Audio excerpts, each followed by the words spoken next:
Let us begin. A Midsummer Night's Dream.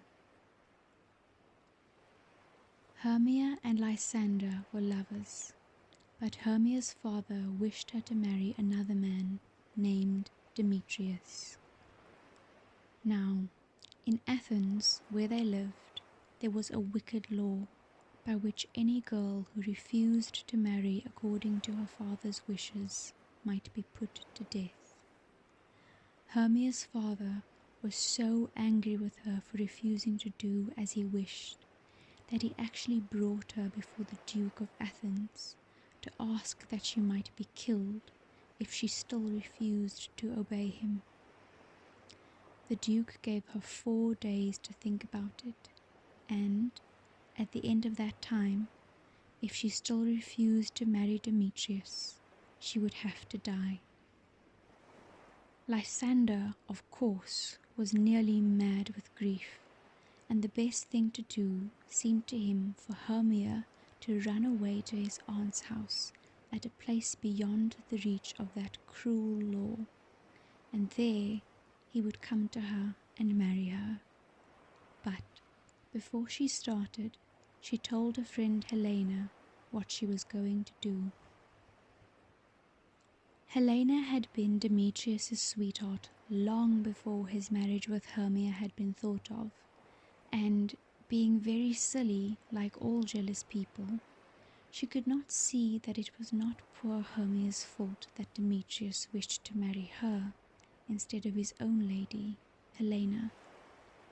She knew that if she told Demetrius that Hermia was going, as she was, to the wood outside Athens, he would follow her. And I can follow him, and at least I shall see him, she said to herself. So she went to him and betrayed her friend's secret. Now, this wood where Lysandre was to meet Hermia, and where the other two had decided to follow them, was full of fairies, as most woods are, if one only has the eyes to see them. And in this wood, on this night, were the king and queen of the fairies, Oberon and Titania. Now, fairies are very wise people, but now and then they can be quite as foolish as mortal folk. Oberon and Titania, who might have been as happy as the days were long, had thrown away all their joy in a foolish quarrel. They never met without saying disagreeable things to each other, and scolded each other so dreadfully that all their little fairy followers, for fear, would creep into acorn cups and hide there. So, instead of keeping one happy court and dancing all night through in the moonlight as his fairies used, the king with his attendants wandered through one part of the wood, while the queen with hers kept state in another. And the cause of all this trouble was a little boy whom Titania had taken to be one of her followers. Oberon wanted the child to follow him and be one of his fairy knights, but the queen would not give him up. On this night, in a mossy moonlit glade, the king and queen of the fairies met. "Ill met by moonlight, proud Titania," said the king. "What? Jealous, Oberon?" answered the queen. "You spoil everything with your quarrelling. Come, fairies, let us leave him. I am not friends with him now." "It rests with you to make up the quarrel," said the king. "Give me that little boy, and I will again be your humble servant and suitor." "Set your mind at rest," said the queen. "Your whole fairy kingdom buys not that boy from me. Come, fairies." And she and her train rode off down the moonbeams. "Well, go your ways," said Oberon, but I'll be even with you before you leave this wood." Then Oberon called his favourite fairy Puck. Puck was the spirit of mischief. He used to slip into the dairies and take the cream away, and get into the churn so that the butter would not come, and turn the beer sour, and lead people out of their way on dark nights and then laugh at them, and tumble people's stools from under them when they were going to sit down, and upset their hot ale over their chins when they were going to drink. "Now," said Oberon to this little sprite, "fetch me the flower called Love in Idleness. The juice of that little purple flower laid on the eyes of those who sleep will make them, when they wake, to love the first thing they see. I will put some of the juice of that flower on my Titania's eyes, and when she wakes, she will love the first thing she sees, were it lion, bear, wolf, bull, meddling monkey, or a busy ape."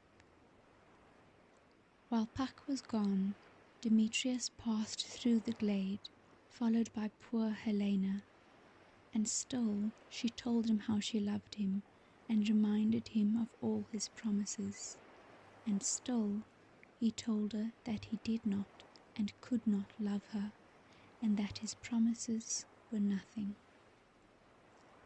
Oberon was sorry for poor Helena, and when Puck returned with the flower, he bade him follow Demetrius and put some of the juice on his eyes, so that he might love Helena when he woke, and looked on her as much as she loved him. So Puck set off, and wandering through the wood, found not Demetrius, but Lysandre, on whose eyes he put the juice. But when Lysandre woke, he saw not his own Hermia, but Helena, who was walking through the wood looking for the cruel Demetrius. And directly he saw her, he loved her, and he left his own lady under the spell of the purple flower. When Hermia woke, she found Lysandre gone, and wandered about the wood trying to find him. Puck went back and told Oberon what he had done, and Oberon soon found that he had made a mistake, and set about looking for Demetrius, and, having found him, put some of the juice on his eyes, and the first thing Demetrius saw when he woke was also Helena. So now Demetrius and Lysandre were both following her through the wood, and it was Hermia's turn to follow her lover, as Helena had done before. The end of it was that Helena and Hermia began to quarrel, and Demetrius and Lysandre went off to fight.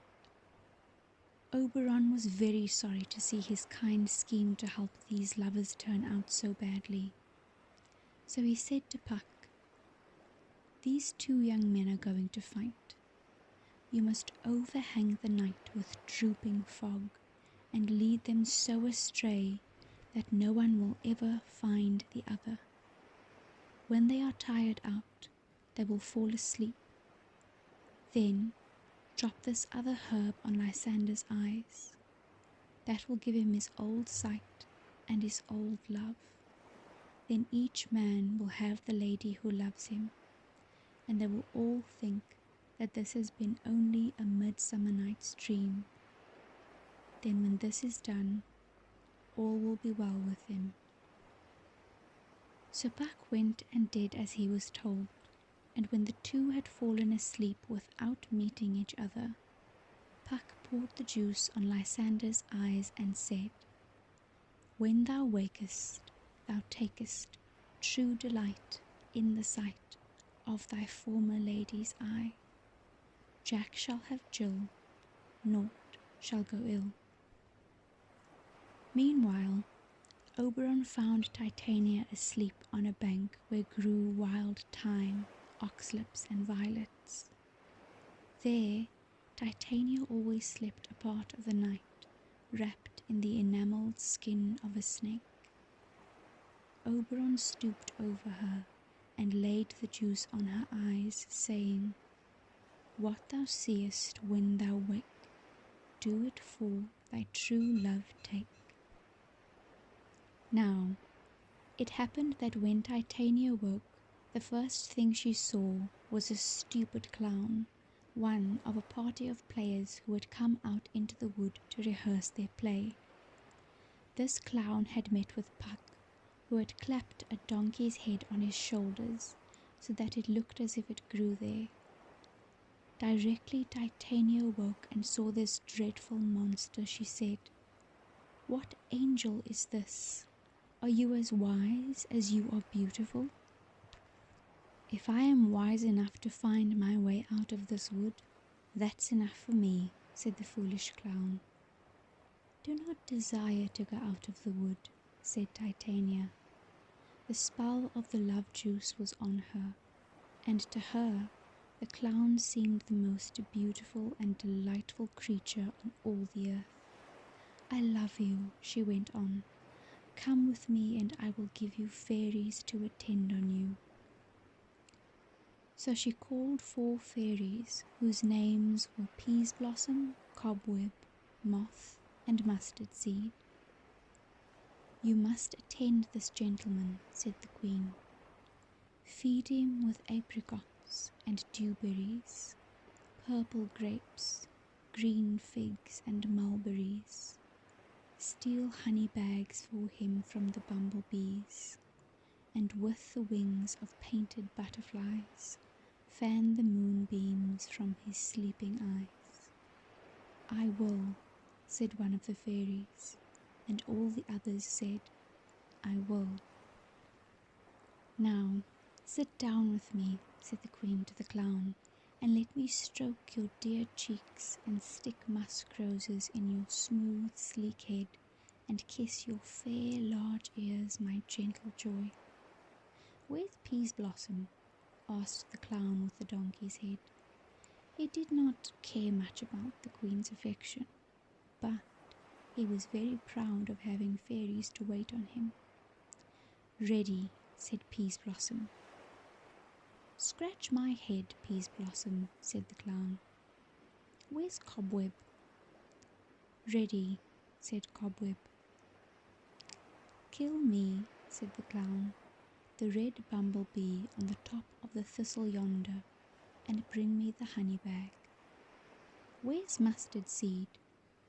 "Ready," said Mustard Seed. "Oh, I want nothing," said the clown, "only just help Cobweb to scratch. I must go to the barber's, for methinks I am marvellous hairy about the face." "Would you like anything to eat?" said the fairy queen. "I should like some good dry oats," said the clown, for his donkey's head made him desire donkey's food, "and some hay to follow." "Shall some of my fairies fetch you new nuts from the squirrel's house?" asked the queen. "I'd rather have a handful or 2 of good dried peas," said the clown. "But please, don't let any of your people disturb me. I am going to sleep." "Then," said the queen, "and I will wind thee in my arms." And so, when Oberon came along, he found his beautiful queen lavishing kisses and endearments on a clown with a donkey's head. And before he released her from the enchantment, he persuaded her to give him the little boy he so much desired to have as a fairy knight. Then he took pity on her and threw some juice of the disenchanting flower on her pretty eyes. And then in that moment she saw plainly the donkey-headed clown she had been loving, and knew how foolish she had been. Oberon took off the donkey's head from the clown and left him to finish his sleep with his own silly head lying on thyme and violets. Thus, all was made plain and straight again. Oberon and Titania loved each other more than ever. Demetrius thought of no one but Helena, and Helena had never thought of anyone but Demetrius. As for Hermia and Lysandre, they were as loving a couple as you could meet in a day's march, even through a fairy wood. So, the 4 mortal lovers went back to Athens and were married, and the fairy king and queen live happily together in that very wood at this very day. And that is that.